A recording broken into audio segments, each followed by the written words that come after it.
आज Doubtnut app download करें। Doubtnut पर अपने सभी गणित, रसायन विज्ञान, भौतिक विज्ञान और जीव विज्ञान के डाउट्स का करो सफाया। बस प्रश्न की फोटो खींचो, एक ही प्रश्न को क्रॉप करो और तुरंत वीडियो सोल्यूशन पाओ। अभी डाउनलोड करें। प्रश्न हमें पूछा जा रहा है कि एक कैलोरी का मान जूल में लिखिए। तो देखिए, कैलोरी और जूल की यहाँ पर बात आती है तो दोनों के दोनों क्या होते हैं? दोनों के दोनों ऊर्जा के ही मात्रक हैं। हम ऊर्जा के स्थान पर क्या क्या बोल सकते हैं?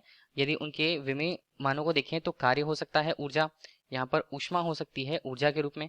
तो जितनी सारी ऊर्जाएं हैं उनके रूप में यदि हम उनके मात्रकों की बात करें तो मात्रक में कैलोरी और जूल का नाम आता है। ठीक है, अब यदि हम इनको विभिन्न प्रयुक्त मात्रकों के आधार पर देखते हैं तो विभिन्न मात्रक हमारे पास होते हैं किसी भी भौतिक राशि को उनके मानों से स्पष्ट करने के लिए। तो विभिन्न मात्रक होते हैं, जैसे कि यदि हम CGS पद्धति में लिखें, CGS पद्धति में यदि हमें ऊर्जा का मान यहाँ पर ज्ञात करना है तो ऊर्जा को यहाँ प्रयुक्त किया जाता है कैलोरी से।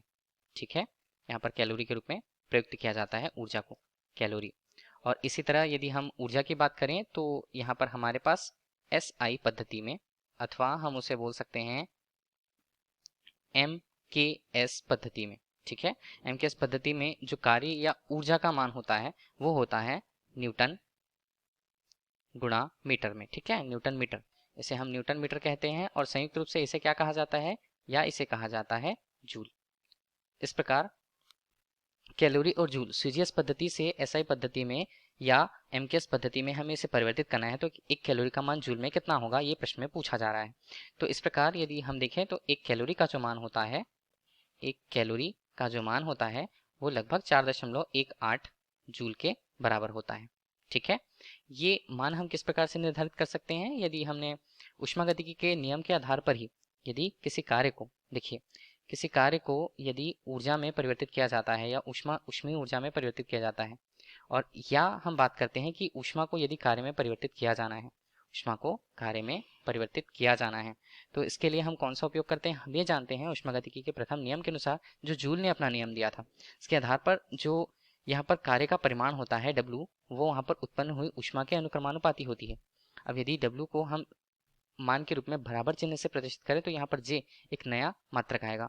J हमारे पास एक जो नियतांक आया है उसे हम क्या कहते हैं? उसे हम कहते हैं ऊष्मा का यांत्रिक तुल्यांक। यदि J के मानकों को हम देखें तो J का मानक यहाँ पर ऊष्मा के आधार पर और कार्य के आधार पर क्या मिलता है? इसका मान भी 4.18। ये किस पर मिलेगा? ये हमें जूल प्रति कैलोरी के रूप में प्राप्त होता है। मतलब यह यहाँ पर कैलोरी और जूल में जो संबंध होता है उसे स्थापित करता है, इसे हम ऊष्मा का यांत्रिक तुल्यांक भी कहते हैं। तो हमारे लिए इस प्रश्न का उत्तर जो हमसे पूछा जा रहा है कि एक कैलोरी का मान जूल में लिखिए, तो उसका मान कितना होगा? 4.18 जूल के रूप में। धन्यवाद। कक्षा 6 से 12वीं से लेकर नीट, IIT, JEE वो एडवांस के लेवल तक 1 करोड़ से ज्यादा छात्रों का भरोसा। आज ही डाउनलोड करें डाउटनेट ऐप या व्हाट्सएप करें अपने सारे डाउट्स 8400 400 400 पर।